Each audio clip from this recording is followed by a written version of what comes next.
Hello, once again, YouTubes. It's your boy Vedi here for VOD review time. We're gonna be figuring out why CG was so good in that game versus Team Liquid that they forced them to a Game 5. As a reminder, if you're only watching the beginning of this and you haven't seen the other one, I'm only reviewing Game 3 and Game 4. I figured no one would actually watch all 5 games, so I haven't done all 5 games. So we've already looked at a TL win. You can have a look at that on my channel. It'll be somewhere in there. And now we're going to look at a CG win and specifically a TL loss. We talked a lot about how TLs feel like they overstay for objectives. They feel like they're a little greedy on the map with how they delay their resets and a lot of the decision making that they make. So we'll see if that ends up getting punished by CG or not in this draft. So let's jump straight into it. CG versus TL, Game 4. The Sona continues to be banned away. Xayah also banned away. So this is a bit of a shift compared to what we saw in the last game. And the Aatrox ban as well. Now the Xayah ban suggests that they don't want to give away Xayah Rakan.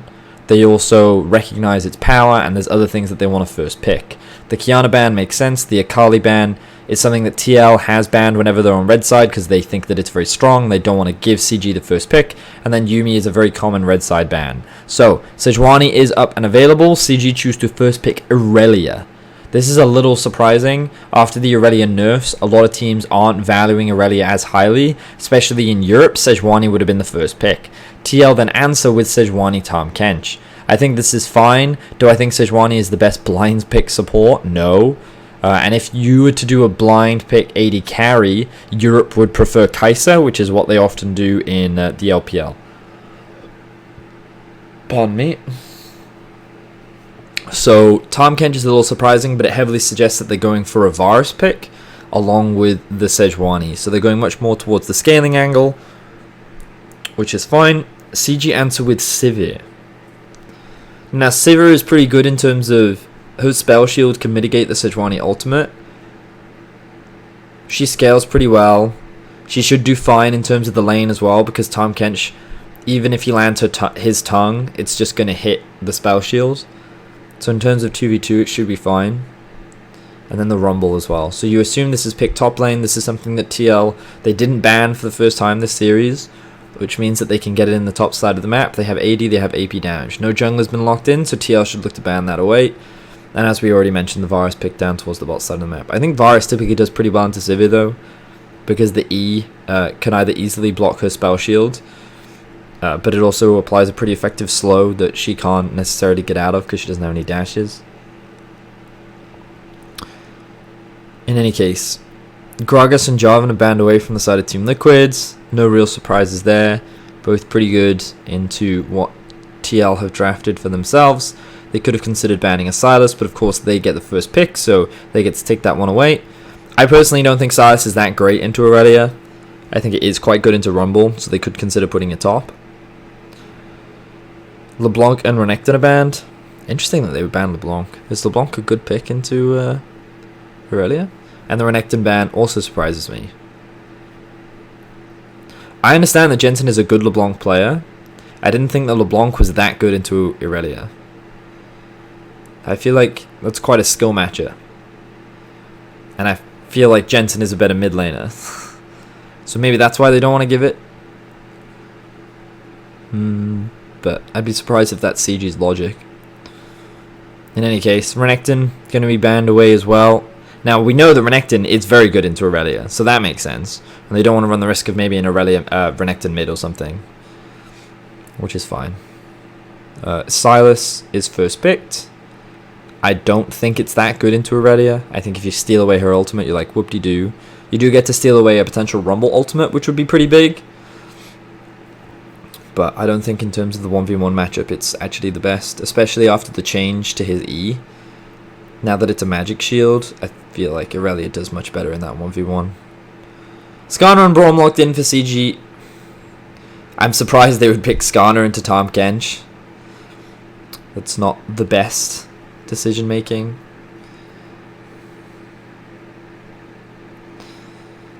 And then they lock into Braum. I think Braum does pretty well into... Okay, Braum Civ is actually fine in this matchup. Yeah, I think Braum Civ is fine. It's also pretty good disengage. But right now, CG don't have the best engage. They have a Rumble ultimate and they have a Skarner running at you. And then TL go for Jace. So they pick Sylas into the Aurelia. Fine. And then they pick Jace into Rumble, which I think is a pretty good matchup for the Jace. So TL's comp is pretty poke focused. They have really good scaling. They can play 1-4. They could even play 1-3-1. But I think their main focus is to play 1-4. Their team fighting is not terrible, but it's not the best. I'd argue that CG have a much stronger team fight just because they have Aurelia, Sivir, and Rumble. And a Braum on top of that. So I think they spike really hard in the mid game. And I think they have more options in the early game as well. I think it's really easy to play around in Aurelia with a Skarner, especially at level 6. And I don't think you set it for dives top, but I think Rumble should be looking to roam. I think bot should just say neutral. So I think CG should look to play around mid early. I think TL should look to play around top lane early, try and put the Rumble behind, because his biggest spike is in the mid game. His laning phase and his mid game is where he's strongest, whereas in the late game he falls off. Especially without any real crowd control to set up for his ultimate. So I think Sejuani should just play around the Jace. And then Sylas just has to be careful of potential Skarner ganks mid. So Sejuani should just play around top side of the map this game, I think. And they've thrown red side. I think the Sejuani will start blue into Gromp into Wolves. And then go into red. And then look to secure top scuttle. With the pressure that Jace generates. Meanwhile, the Skarner will probably do a full bot side clear. And then look to base. Get Predator boots. I don't think either team really wants to play around bot lane. I think it's a pretty neutral lane. Yeah. Does anyone have any questions about the draft? Scar's Lyra's comfort pick? Well, that's also a thing. I don't think it makes sense into a Tahm Kench, but if it's a comfort pick, maybe you just play what you're good at. I don't think it's the best pick here, but it's fine. Why are the Akali banned second instead of seeing a CG ban at third? Because CG will first pick it. Is clearly what TL is saying here. CG hasn't been given the opportunity to first pick it because they will always leave it open when they're on red side. So TL first pick it. But the fact that TL are banning it suggests that CG would just first pick the Akali, which they don't want to give. Why NA's drafts do suck? They don't. These are fine. I just don't agree with some of the picks. Like I don't agree with the Sylas. But they wanted more AP damage, and they didn't want to pick Corki into Aurelia. I think they could have considered Azir, but I debate if they play Azir. I don't know. And then, like, you're running out of options. So Sylas is one of the best AP mid laners you can run in the current meta. Unless you have a new pick prepared against Aurelia. Mages typically don't do well, so if you're just going for survivability, Sylas makes the most sense.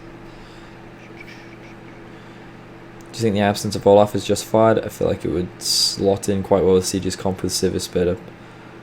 I think Olaf could work very well. Yeah. You'd have a really strong 2v2 mid especially.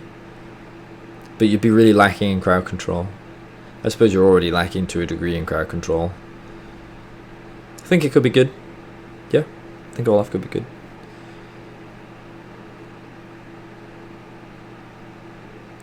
What do you think of Elise Rex instead of Skarner? I don't think I would pick Rek'Sai here. But I would consider an Elise. In any case.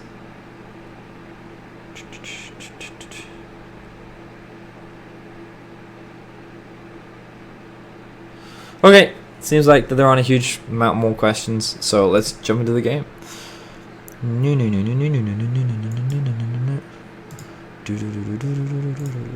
Let's go. Show me a clutch game and what you got.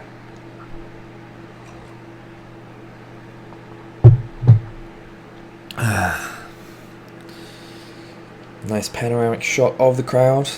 Cool animation graphic.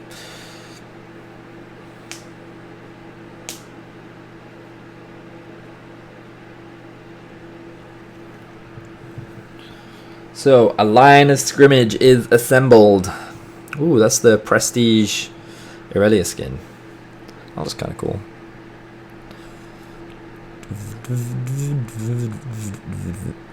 So, what is TL doing here?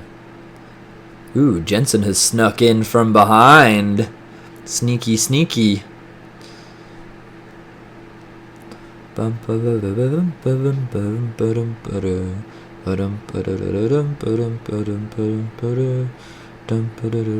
we said that we expect Lyra to start bot side? I also expected Smithy to start bot side, but he's starting top.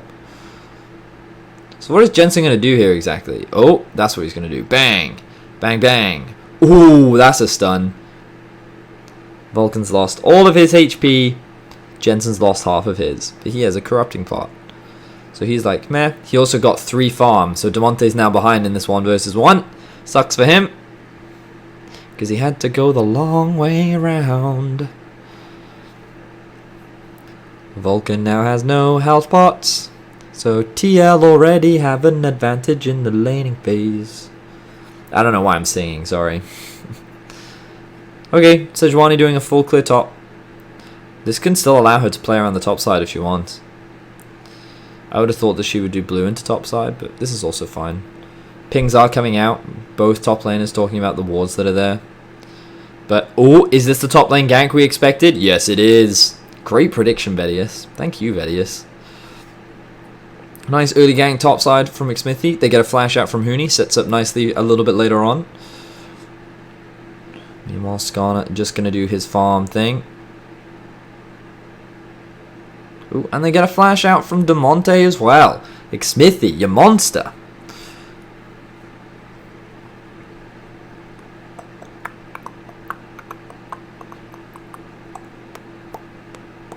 Interesting, I didn't realize Rumble would get the early push. But I suppose it makes sense because he has Flame Spitter, which just pushes waves all the time. But notice how Jace has a farm advantage because he pushed it in early. And then he was like, well, I can't really approach the wave because I have no flash, so this sucks. Pings come down from TL. They're like, Rumble is here.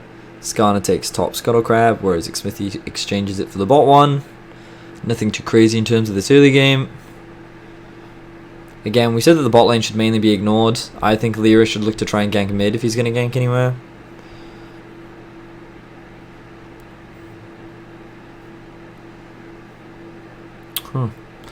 Maybe this... Well, I mean, there's a massive wave there, so it's difficult to judge. But maybe this matchup is better for Sylas than I thought. I think Sylas, in terms of the comp, though, is still fine. So nothing crazy happening for now. Drake has just spawned. Remember that the reason why Doublelift and CoreJJ are ahead in the 2 versus 2 is because of that level 1 that happened, where Vulcan lost all of his HP and his flash.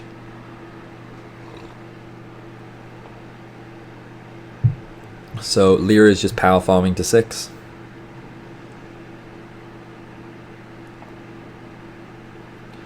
Jensen is smashing Demonte. I feel like he's actually been smashing him this whole series. And then he solo kills him.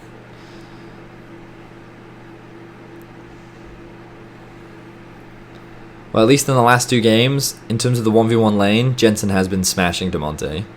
In my opinion, it has not been close. Uni just now hit 6. I mean, Demonte just made a massive mistake there going for that farm. Look at how much health he lost. And then the moment Jensen hit 6, steals, bang! He should have flashed earlier. And then I think he could have gone out. Because he took 2 shower shots there when I don't think he had to. But I also don't think that he realized how much health he would get back from Triumph.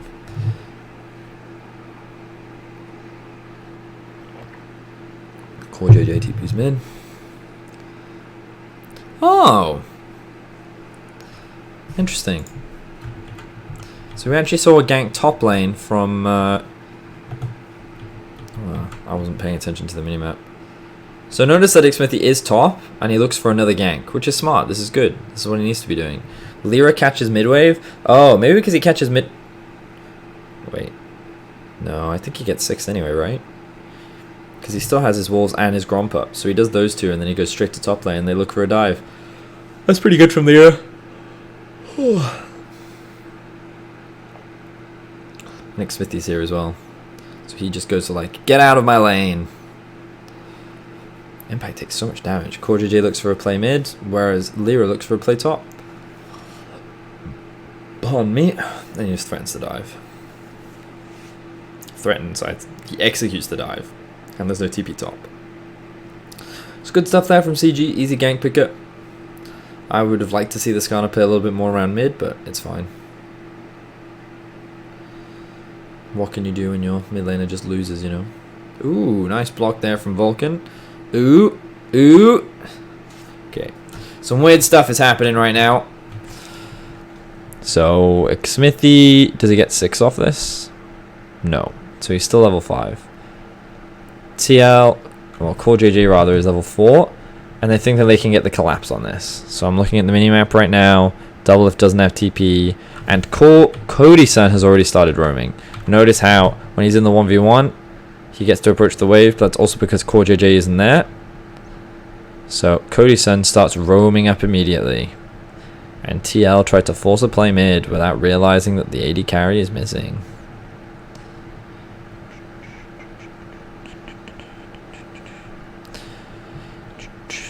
TL should have paid more attention to the minimap.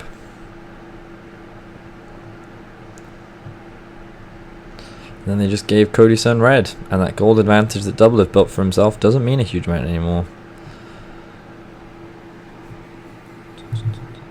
Oh, to be fair, Doublelift still gets a plate though.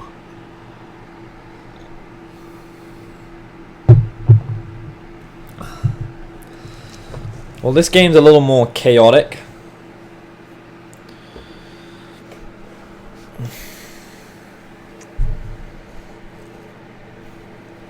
I do like that Smithy has been trying his best to play around top side. I think it's smart. Oh, he just gets his red and then he loses it. God, I apologize. I am yawning like a madman. It's getting near the end of the day and I'm tired now.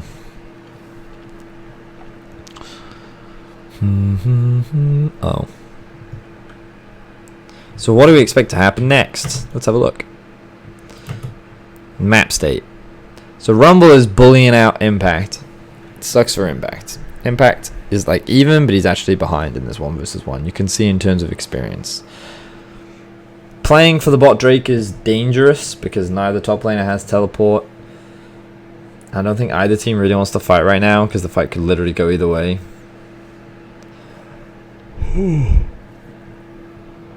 So probably nothing. Probably nothing happens. Unless DeMonte resets, which I don't think he will. Nothing should happen in the next 5 minutes. I mean, we're also paused, so that's part of the reason why nothing will happen.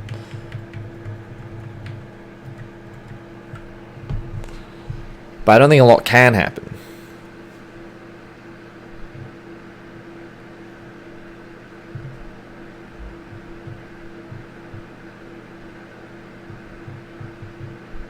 I mean, he showed bot, but... nice from Lyra, nice. Jungler gets spotted bot, so he makes a cross-map invade top, and now he can look to dive if he wants. This is good. I like this from Lyra.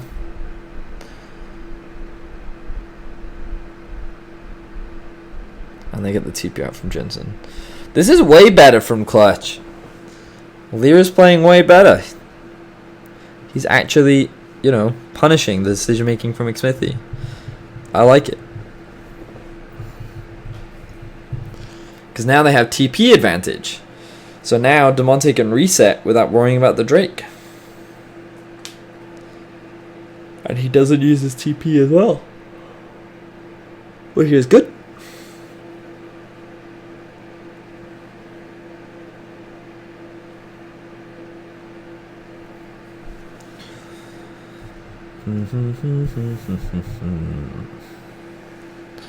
I didn't realize Huni had all these plates. You know, I thought Jace into this matchup was actually quite good. I'm now debating if that is actually the case. Because all that's happened is he has been pushed underneath his tower. And he has been not trading against his Rumble at all. I thought it was a counter pick. I'm debating if that is actually true. So Lyra can start this. Mainly because his duo is already rotating up. But also because... well, his mid laner did have push. Well, they shouldn't go for that.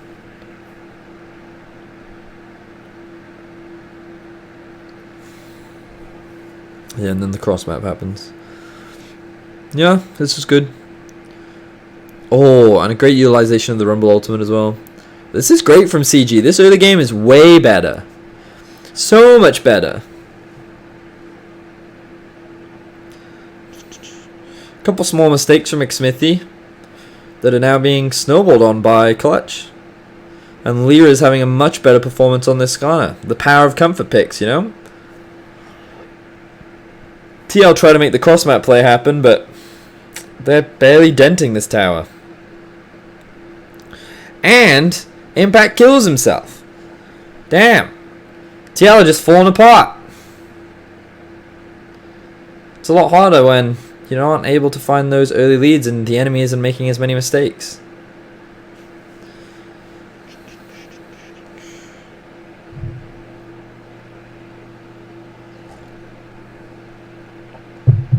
The funny thing is Lyra doesn't even use his flash.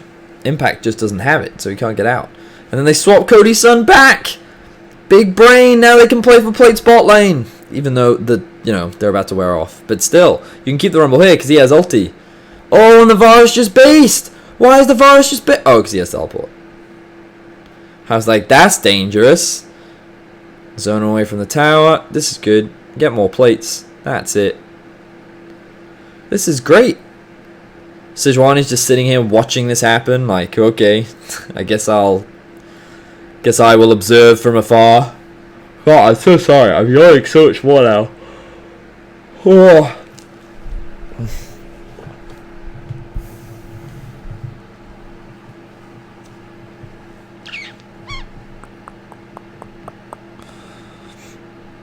They bring the Rumble down. So what did I say in the early game? We wanted to see CG play around their two solo laners. Well, I really wanted to see him play through mid. He hasn't really done that. But that's fine. He's focused on power farming, whereas Xmithy, we saw him gank top a lot. We also just saw him hang around bot. That one play in mid really cost him a lot. He should have been a little bit more aware of where the enemy AD carry was.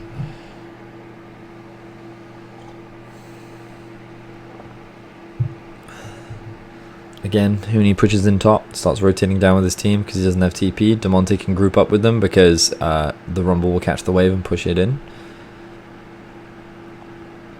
Oh wow, nice. Jensen gets himself a blue. Now they want to threaten a dive while also pressuring mids. Ah, Huni, you should stay mid lane. Just sack the farm top. TL are kind of running out of options now. In terms of early game anyway. They're now relying on their scaling.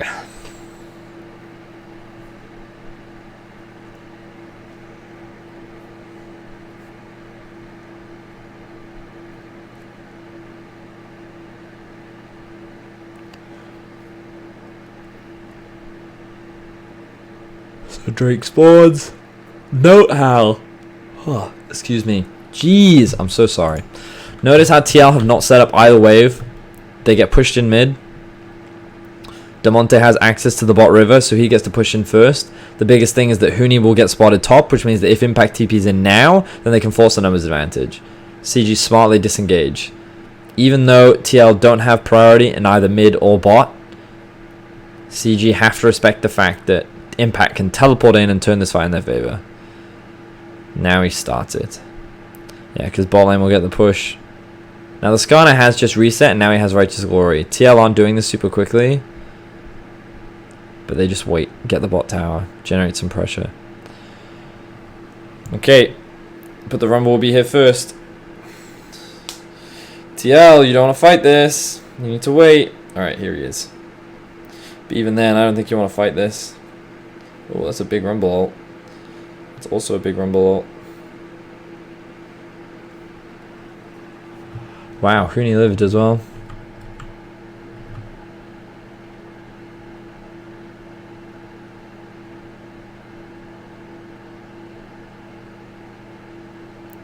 Flashes in and gets a knock up onto Core JJ. Double with flashes as well. And then he stopwatches. Demonte goes straight for the back line. Okay. And then Huni survives. Yeah, they can't contest Drake. Wait. Well, I guess their health bars are like blinking red, so like, okay, reset. Please, all of you reset. Just base.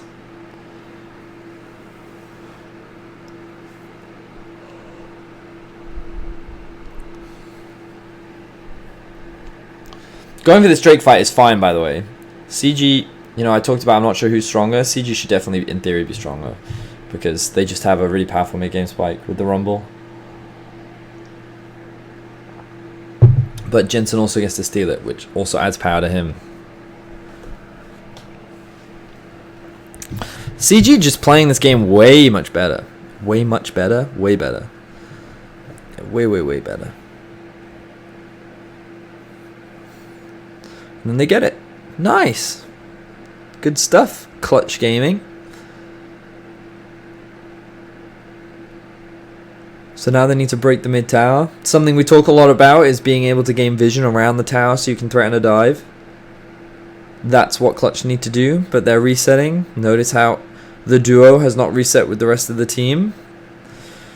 Shame, shame, shame. Huni has to wait.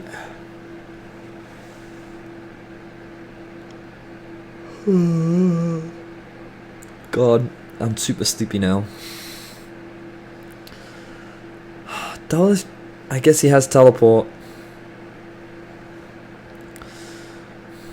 I don't know. It seems like a inefficient use of his teleport. How does that pick even happen? What the hell? I guess they just saw Jensen base. Or the TP in mid anyway. They get push in mid. They know they can threaten bot tower. And then they happen to find him on a ward.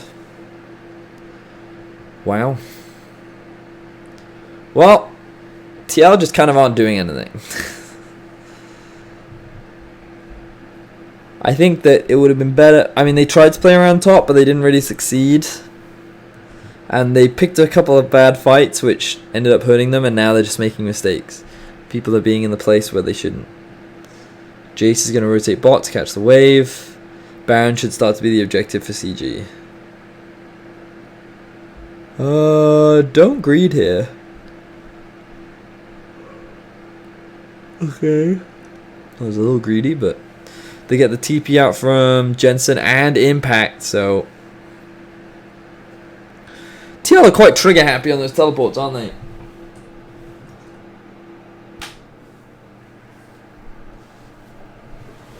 TL are playing like they have no idea how to play without a lead.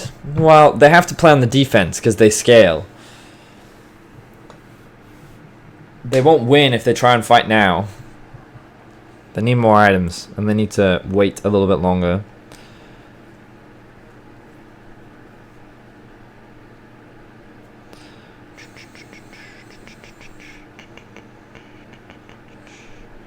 There's not a huge amount to say. We think about like what are next steps. The next step should be Baron. I'd like to see Huni pushing in bot and then rotate up with his team. Or set up a flank on mid. Flank mid. Don't just group mid, flank mid. Because that's the only way you're going to force them off the tower. Or just keep staying what lane.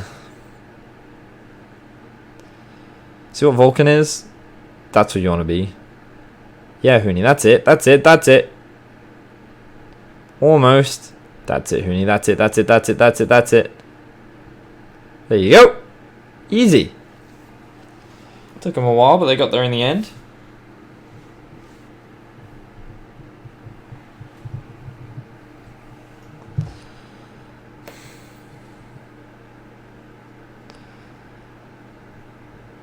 So now Cloud spawns. They should look to play for that.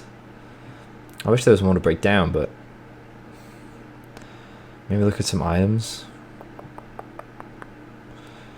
Unfortunately, the thing here is that TL just kind of have to defend because they're weaker at this point in the game. They're a lot weaker.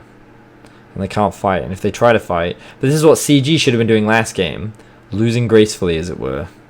Doing what you can to pick up stats? Objectives. TL, don't do that, Baron.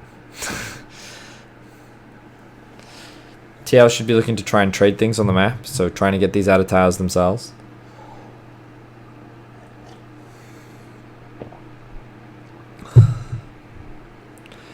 But again, like I can't help but harp on about this, but notice how these 4 people are coming out on the map while the Silas is resetting.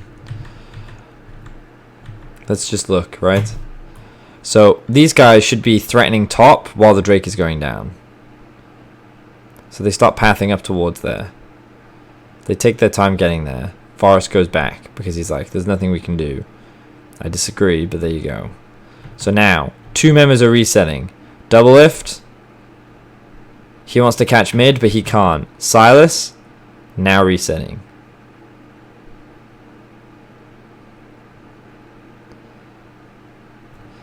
Their backs are just delayed. So now notice how Varus again can't approach the wave. Because they don't have any pressure in it. Wait, what?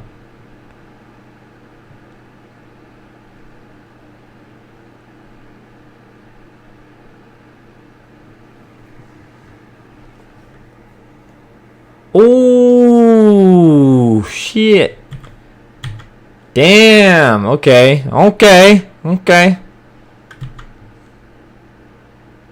Steals the Brawl multi. Boom. Double knock up. And then the J shows up. And they all die.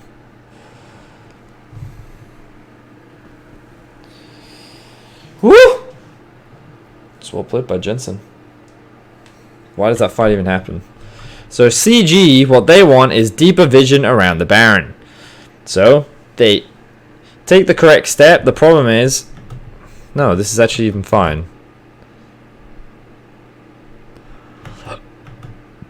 Oh, that's a good stopwatch. Aurelia should be TPing in though. Where's the Aurelia TP? Why is the Aurelia TP here now? Imagine a world in which the Aurelia TPs are now. TP now. TP now. Now? Oh, now you TP in. Okay, well, I guess that's helpful. CG should have won that fight. CG did everything correctly up until Demonte didn't teleport. He should just TP. That's the whole point of him being there. He gets there first before Impact does. Impact has walked. They even see him. They know he's coming. They're like, hey, here comes Impact. 1, 2, 3, 4, 5, 6. What, it takes him like 6 seconds? Okay, from the moment the fight starts, which is here. 1, 2, 3, 4, 5, 6, 7, 8. You can call it 7 if you want. 7 whole seconds for him to get there. If you TP the moment that fight actually starts, it takes you 4.5 for Demonte to get there. He's there a whole 3 seconds before. Imagine what this Aurelia can do in 3 seconds. I'm going to say it's kill everyone. Imagine if he ults when that Rumble ultimate is down. For all intents and purposes, CG did everything right. They pushed in mid, they looked to get deeper vision around top side so they could start threatening Baron. This is where their comp is at its strongest. Forcing fights now makes sense. That was just a bad fight from them, and Demonte should have joined sooner. It was poor execution. And TL got the punish.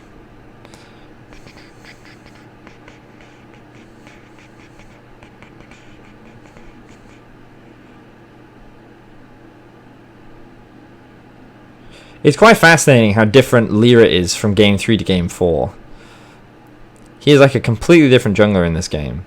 He seems to know exactly where he's supposed to be and what he's supposed to be doing.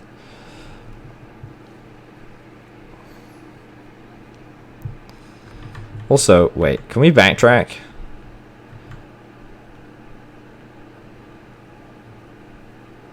Okay, so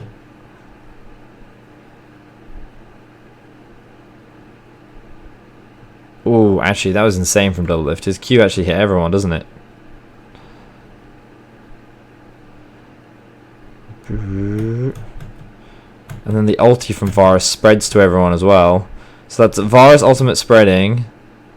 Oh, okay, that's just a pretty crazy wombo combo.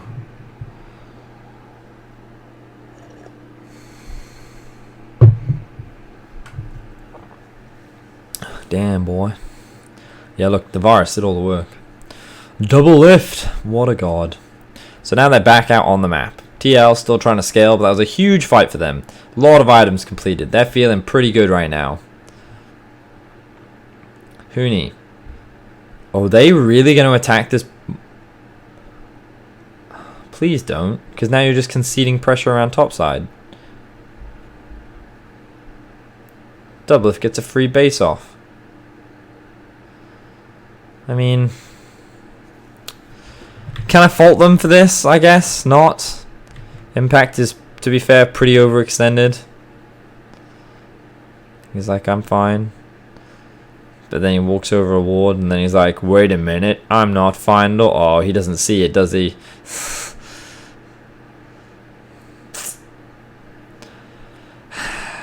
Shame on you, Impact.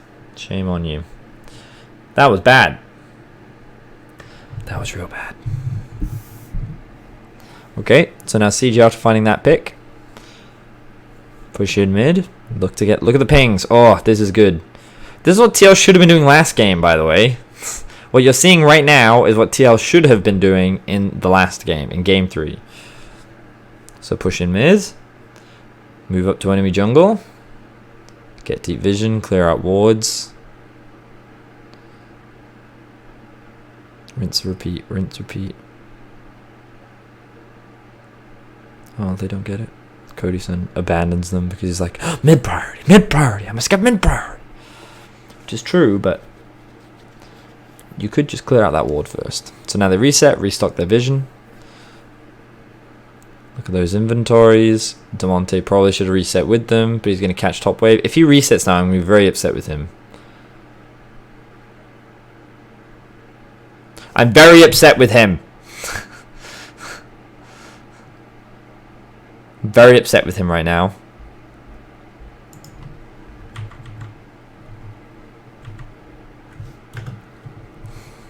See how they've all based? He should base here.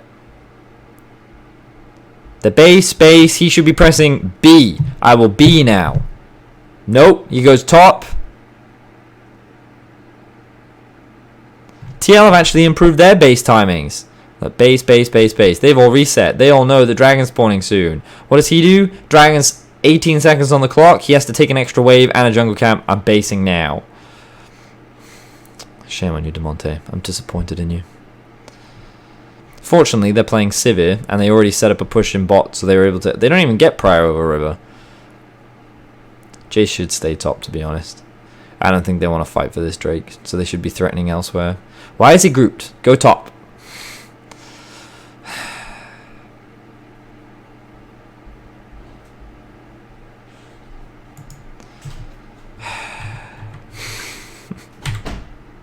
Do you remember when I said, why is he grouped? So they get to see all this vision, right? From TL now. So what Impact should be doing is leaving mid and going top. Also, they should have a ward there. Oh, man. They actually just don't see Huni coming at all. They only ward the pit.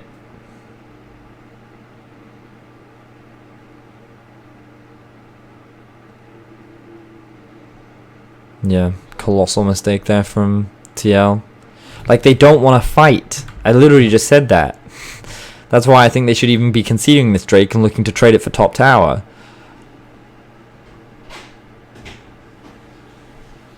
And then they just get flanked. Because they don't even bother to ward their top side of the jungle. I mean, wait, when did Xmithy reset? We gotta backtrack. So Xmithy has control wards in his inventory now. Tom Kent resets, Silas resets. They both have control wards. Double lift! Shouldn't have this stupid Doran's Blade 29 minutes into the game.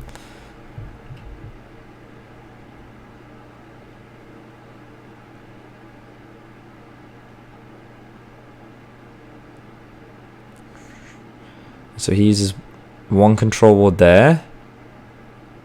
Xmithy now, I'm looking at Xmithy. And then he uses one control ward there. Why is he control warding that? I understand why he control wards this. But what's the point of this control ward? He's about to lose prio mid. Does he think he can defend this ward?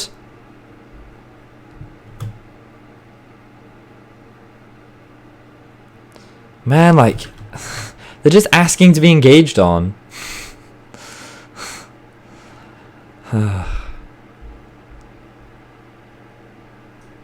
That's just really sad.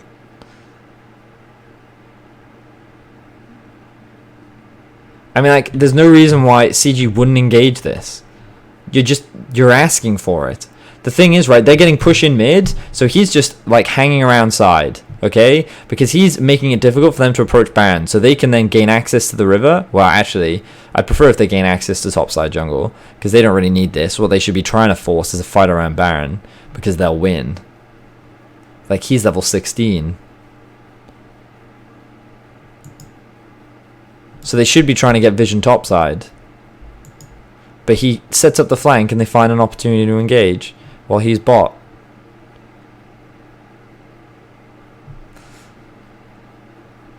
That was an easy engage from CG. And TL should have seen it, in my opinion. And there's a long death timers. They can just rush this down, I think.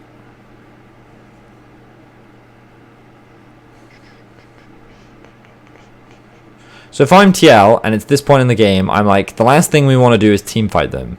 We don't want to team fight them for Drake. We don't want to team fight them for anything. We want to leave him in a side lane and we want to trade things.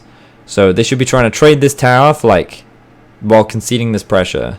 Yes, he doesn't have teleport. I acknowledge that. Oh wait, maybe, I think he does. I'm pretty sure he does, actually. He does have teleport. You can see he has teleport. So he should just be sitting top lane. And he should just be pushing. And they should be avoiding fights at all costs. And then they should scale. And then they're like, that Varus is nearly online. And they could be like, whoa, we do damage. And they should be trying to force skirmishes. Have we seen a Tahm Kench ultimate be used to attack a side lane once? Because I don't remember one.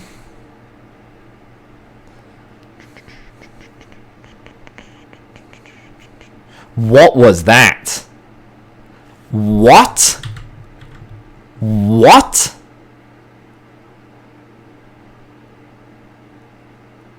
What are they doing?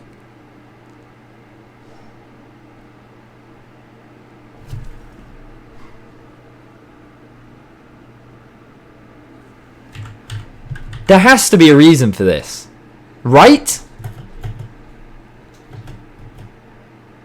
They're like, Demonte doesn't, well, Impact doesn't win 1v1, so let's send 2 people to help. I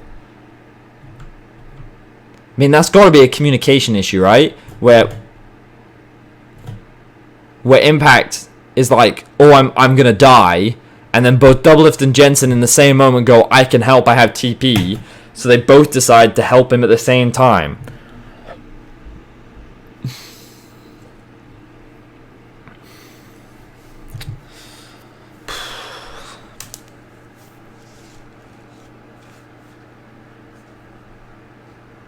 Well, at this point, the game's 100% over.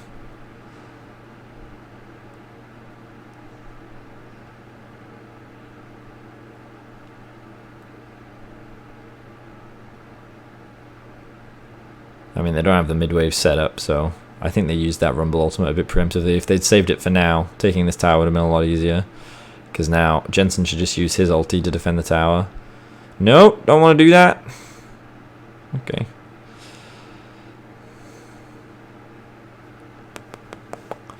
Well, do they go for a last-ditch fight, or do they not bother?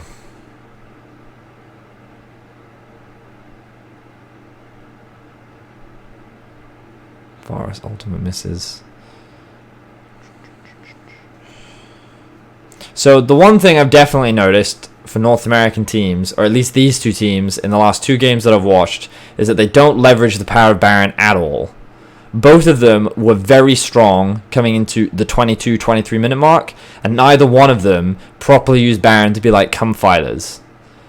Instead, they danced around. It's not like they just ran down mid, right? They definitely played around like 2 lanes, but they didn't take advantage of the power of Baron to force the enemy to come and fight them.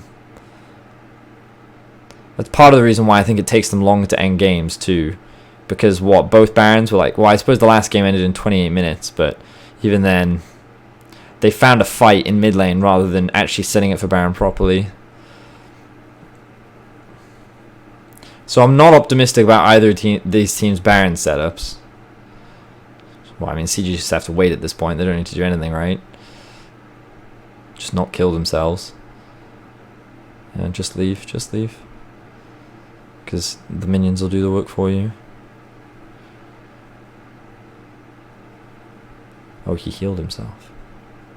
I thought he had spellbook. I then realized he did, but that was actually his summoner spell. Why are you fighting? Come on, CG, just wait. Let the minions do the work for you. There you go. Elder spawns in 50. This is a good reset from CG. Oi, Cody-san. Reset with your team. If he gets enough gold from, what'd you call it? Alright, I can give him that. If that gave him just enough gold to finish his item, I think that's fine. Because the rest of them all reset at the same time. This is good. Honestly, I feel like CG have played their mid game better than TL did last game.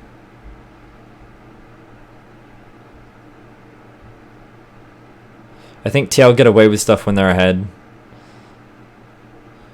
I mean, it's super easy for CG to just press the run it down button. I mean, props to CG. I think this was a good illustration of TL's weak mid game. It's like if we harper back to the early game, right? Number one, the difference is Lyra was way more impactful this game than it was in last. This is a perfect example of it too, right? So look at this. Look at this play from Lyra. So keep an eye on the jungler right now. So he bases, right? I don't know where he started, so I can't remember what camps he's going to. But he knows that his duo wants to push, reset, and then swap to top.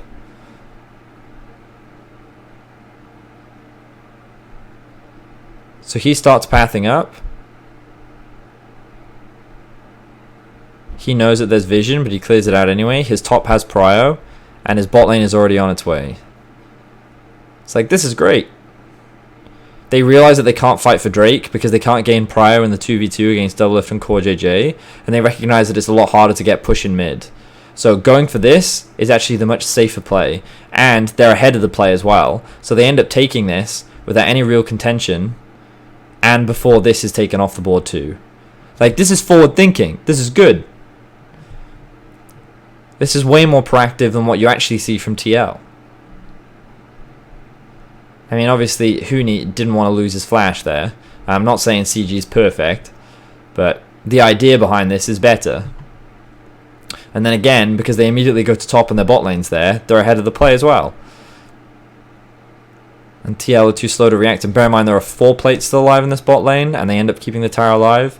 And then again, if we jump over to like the mid game, right? What they then swap the duo back, and then they leverage the fact that they have an item advantage, and they start invading towards the bot side of the map. Like, they play their mid game really well. Now, the problem that they had last game was that they tried to do this, but when they were really far behind, and what they needed to do is they needed to have a stronger early game.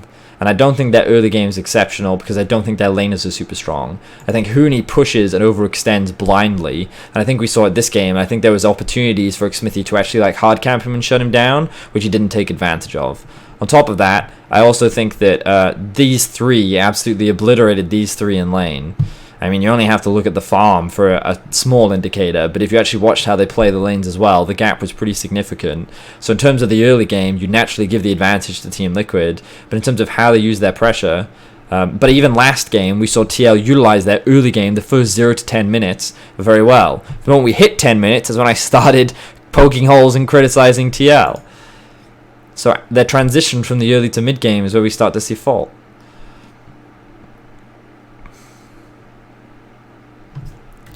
Put this on top of speed. You can see the clear objective is Drake, and what you got to remember at this point in the game, CG is stronger because it's Rumble with a Trinity Force Aurelia. Like, they're just stronger. They want to fight you at this point in the game, even though they're down in levels. Like, CG have way more room to fight, and TL have to be a lot more cautious about how they play this game now.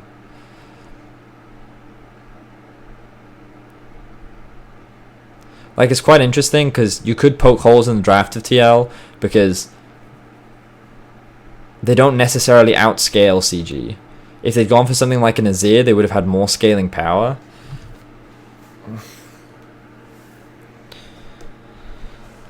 But they don't outscale on side either. They can't really split push because the Aurelia wins on 1v1 against both of them, I think. So they have to be super careful about fighting this, because things like the Rumble ultimate are really strong. And I think we get to see that here. So CG end up... Well, it ends up being 1-for-1, but they get the Drake. Or do they? Okay, maybe it's not as clean as I thought. TL's still a good team. I just think that in this series we got to see a lot of their mid-game weaknesses in terms of their resets. I think like their comp made it harder for them to be proactive, and I think that they struggle when they don't have an early game lead or a buffer. I think TL is the kind of team that against other good teams, I wouldn't be surprised if they got early game leads, but it wouldn't surprise me if they threw. I think they make poor decisions, and I think they slow the game down too much. I think they don't play around Baron well enough, and I think that they greed and they stay on the map for longer than they should. CG overperformed in the sense of I think their mid game was actually pretty good. It felt like that once they entered the space when the map was a lot more open, they had a good idea of what they wanted to do, and I felt like that their Baron setup was better. But their early game is really weak and really exploitable, and if they fall behind in the early laning phase, then I think it's doomed. Because they'll try to be this proactive when even if they're at a disadvantage, and that just makes it worse. Do I think C9 would beat TL in the finals? That's tough.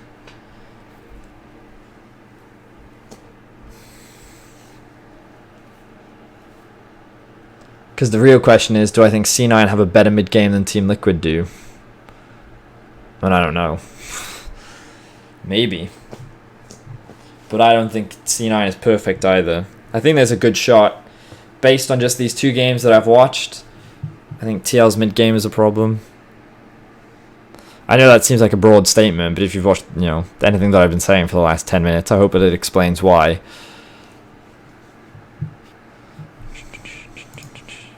I think what was really important in the early game was that this got ahead. If this got ahead, this team had way more options. But they didn't. He ends up falling behind. They can't generate pressure on sides. They don't outscale because they're going up against a Sivir. They can't team fight. It's not as obvious because when you see Varus, Silas, like you're sitting here thinking like the scaling is good, but the reality is they do get outscaled. Aurelia beats these two, I think, on side. I'm positive it beats this. I'm not entirely sure about this one. Meanwhile, this will do more damage in team fights than this will. It's really easy for these guys to engage because of Righteous Glory and Rumble Ultimate. They don't have a lot of crowd control, but if they force a play around an objective, then it's really easy, which is why they were setting it for Baron a lot. And unfortunately, they never had an opportunity to actually use the Baron, because again, their Baron setups weren't perfect. But we also got to see quite a few individual mistakes from Team Liquid as well. And again, like what I want to highlight is in the last game, a lot of what I was saying was TL should do this, TL could look to do this, TL could do this, but they didn't.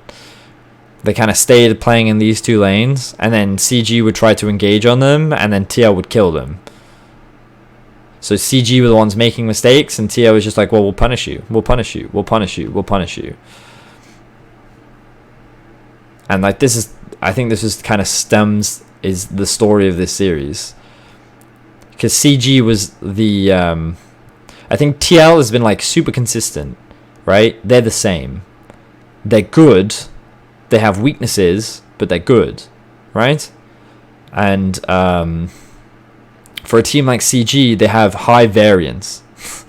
So you never really know how they're going to show up. How badly do they lose lane? How many bad fights do they go for? That's the big variability. And so when they can go for like these skirmish heavy champions that have strong mid games, I think that's the best style of draft to go for. Which is also why they messed up in game 5, because they went even or they lost in lane, and then they came into mid game and they tried to fight and they couldn't.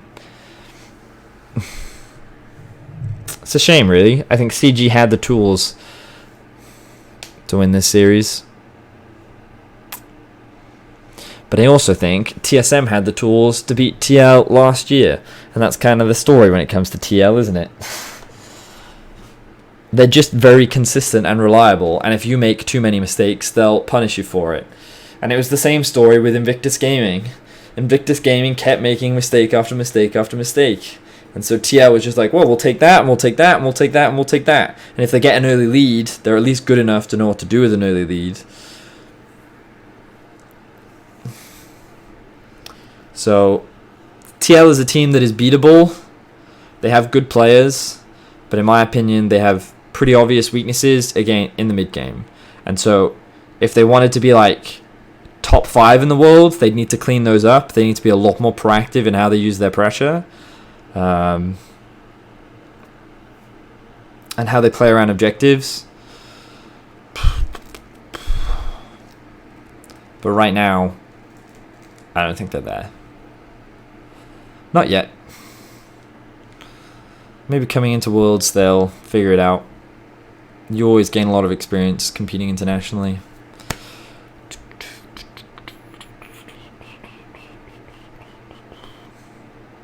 So there you go.